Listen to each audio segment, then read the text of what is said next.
Assalamu alaikum everyone, welcome to the psychology lectures. Today we are going to discuss about trauma and stress related disorders जिसमें disinhibited social engagement disorder को हम discuss करेंगे. डिसइनहिबिटेड means जहाँ पे inhibition जो सी है वो हमारी ख़त्म हो जाती है या रिडक्शन हो जाती है इनहिबिशन में.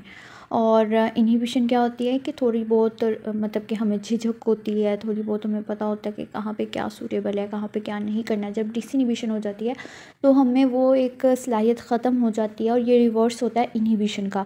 डिसइनहिबिशन में वो बंदा नॉर्म्स को, रूल्स को और बहुत सी दूसरी चीज़ों को वायलेट करना शुरू कर देता है. सोशल मतलब कि इन सोशल गैदरिंग और engagement, as you all know engagement में, और डिसऑर्डर इसको कह देते हैं डिसइनहिबिटेड सोशल इंगेजमेंट डिसऑर्डर. अब इसका थोड़ा बहुत क्राइटेरिया पढ़ के हम आइडिया लेते हैं किस तरह के बिहेवियर्स को हम लोगों ने इस तरह के क्राइटेरियाज में डालना शुरू कर देना है. ठीक है, सबसे पहले a pattern of behaviour in which a child actively approach and interacts with unfamiliar adults and exhibit at least two of the following. अब जैसे कि मैंने बताया डिसइनहिबिशन मीन्स कि जहाँ पे वो थोड़ी सी हमारी झिझक है चीज़ों को लेकर, थोड़ी सी हमें लिमिट्स पता है, बाउंड्रीज रखते हैं. अब हम लोग अनफेमिलियर पर्सन से इतने ज़्यादा इंटरेक्ट नहीं या उनको एक्टिवली अप्रोच नहीं करते, लेकिन जब डिसइनहिबिशन हो जाती है तो वो सोशल इंगेजमेंट मतलब कि सोशली डिसइनहिबिशन शो करते हैं. अब वो लोगों को ज़्यादा अप्रोच करने, एक्टिवली अप्रोच करने की कोशिश करती हैं और बहुत इंटरेक्ट करते हैं अनफेमिलियर अडल्ट से और एग्जिबिट करते हैं दो बिहेवियर्स. आगे हम सिम्टम्स पढ़ते हैं. फर्स्ट सिम्टम है रिड्यूस और absent retentions in approaching and interacting with unfamiliar adults. Reticence means तहम्मुल या रिजर्वनेस, ये सब उनमें ख़त्म हो जाता है.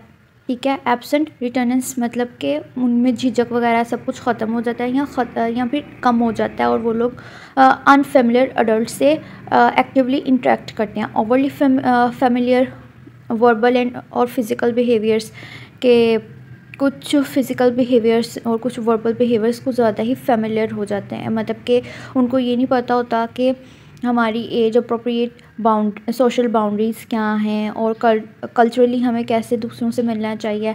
वो बस बहुत ज़्यादा फेमिलियर हो जाते हैं स्ट्रेंजर्स के साथ. ठीक है, वर्बली और फिज़िकल बिहेवियर्स भी काफ़ी ज़्यादा फेमिलियर होते हैं, ओवरली फेमिलियर होते हैं. उसके बाद है डिमिनिश्ड और absent checking back with adult caregiver after venturing away even in unfamiliar settings. कि जब वो अनफेमिलियर सेटिंग्स में जाते हैं तो वहाँ पे चीज़ों में इतना घुल मिल जाते हैं या फिर मैं कहूँ कि इतना उन चीज़ों को एक्सप्लोर करने की कोशिश करते हैं कि अपने अडल्ट केयर गिवर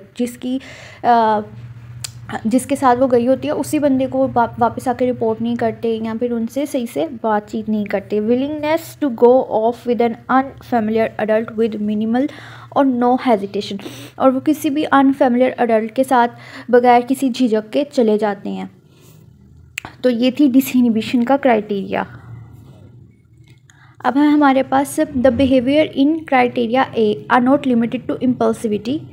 ठीक, as in attention deficient hyperactivity disorder के जो उनसे हमने क्राइटेरिया ए पढ़ी हैं वो सिर्फ इम्पल्सिविटी नहीं होगी. ठीक है, बट इंक्लूड सोशली डिसइनहिबिटेड बिहेवियर्स.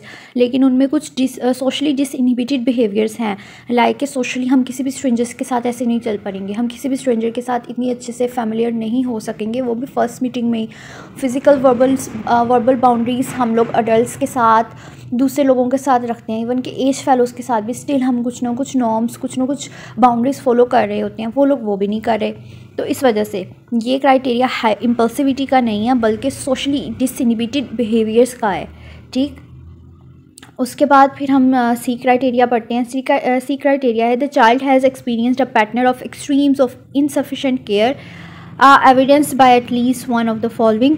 कि मे बी उस बच्चे ने पहले बचपन में कभी बहुत ज़्यादा इनसफिशेंट केयर, कि उसको जितनी केयर चाहिए होती है उतनी केयर नहीं मिली, उसको बहुत ज़्यादा निगलेक्टेंस मिली है जिसकी वजह से और वो निगलेक्टेंस, ये नीचे कुछ सिचुएशंस दी हैं, इनमें से कोई हो सकती है. सबसे पहले है नंबर 1 सोशल निगलेक्ट और deprivation in the form of persistent lack of having basic emotional needs for comfort, stimulation and affection met by caregiving adult.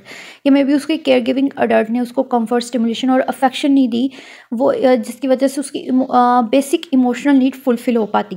Second है repeated change of primary care giver, कि may be foster care में वो रही हो या फिर may be कोई दूसरा सिलसिला रहा हो, उसके पेरेंट्स जॉब करते हों और वो बेबी सीटर के हाथ पली हुई हो और बेबी सीटर्स में भी फ्रिक्वेंटली चेंज होते रहे हों, जिसकी वजह से वो किसी के साथ अटैचमेंट नहीं बिल्ड कर सकी, एक स्टेबल अटैचमेंट्स नहीं बिल्ड कर सकी और उसको आदत हो गई अब हर किसी के साथ ऐसी फ्री हो जाने की, क्योंकि उसको बहुत लिमिट अपॉर्चुनिटीज़ मिली हैं स्टेबल अटैचमेंट्स की। तो अब उसकी नीड्स भी नहीं फुलफिल हुई, कुछ इमोशनल नीड्स। उसके बाद है rearing in unusual setting that severely limit opportunities to form selective attachments, के बहुत कम उसको मे बी वो किसी अनयूजुअल सेटिंग्स में भरी हुई है जिसमें सेलेक्टिव अटैचमेंट्स थी या फिर लिमिट अपॉर्चुनिटीज़ थी, institute with a high child to care giver ratios. ठीक, उसके बाद डी क्राइटेरिया है कि क्राइटेरिया सी जो है वो प्रिज्यूम करता है रिस्पॉन्सिबिलिटी को, जो कि इस डिस्टर्ब बिहेवियर ऑफ क्राइटेरिया ए के लिए हो। लाइक क्राइटेरिया ए में हमने डिस्टर्ब बिहेवियर्स डिस्कस किए थे, क्राइटेरिया सी में हम लोगों ने सिचुएशंस या रीजंस को डिस्कस किया। तो यहाँ पे कहा गया है कि जो सी हम क्राइटेरिया सी को प्रिज्यूम कर रहे हैं वो क्राइटेरिया सी रिस्पॉन्सिबल है जो बिहेवियर हमें डिस्टर्ब्ड बिहेवियर क्राइटेरिया ए में हम डिस्कस कर रहे हैं जो हमें मिल रहा है अपने बच्चे में।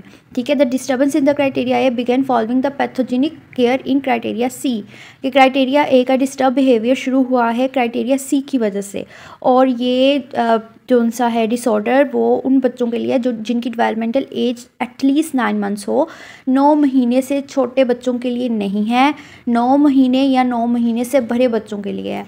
ठीक है, लीस्ट 9 ईयर्स, 9 महीने, सॉरी 9 महीने, 9 महीने का अगर वो बच्चा हो गया हम ये क्राइटेरिया डायग्नोस कर सकते हैं। अगर 9 महीने से छोटा है फिर नहीं कर सकते, अगर 9 महीने से बड़ा है फिर कर सकते हैं, 9 महीने को भी कर सकते हैं। अब हम इसको स्पेसिफाई करते हैं कुछ चीज़ों के साथ। Specify whether persistent disorder has been persistent for more than 12 months, कि अगर 12 महीने तक ये परसिस्टेंट रहे तो फिर हम इसको परसिस्टेंट के साथ स्पेसिफाई कर देते हैं। स्पेसिफाई करंट स्वेरिटी, अब हमने इसकी स्वेरिटी भी स्पेसिफाई करनी होती है। Disinhibited social engagement disorder specified as where when the child exhibit all symptoms, अगर चाइल्ड सारे के सारे सिम्टम्स मैनिफेस्ट करे इट्स मीन कि हम लोग कह देंगे कि हाई लेवल है।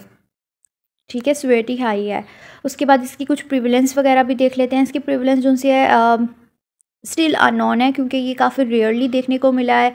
Occurring in a minority of children, काफ़ी कम मिनॉरिटीज़ में देखने को मिला बच्चों की, और who have experience swear early deprivation, और उन बच्चों में ही देखने को मिला ये जिन लोगों ने अर्ली डिप्रीवेशन, इमोशनल डिप्रीवेशंस को फेस किया हो, और लो इनकम कम्युनिटी पॉपुलेशंस जो सी यूके की उनमें इसकी प्रिविलेंस है 2%।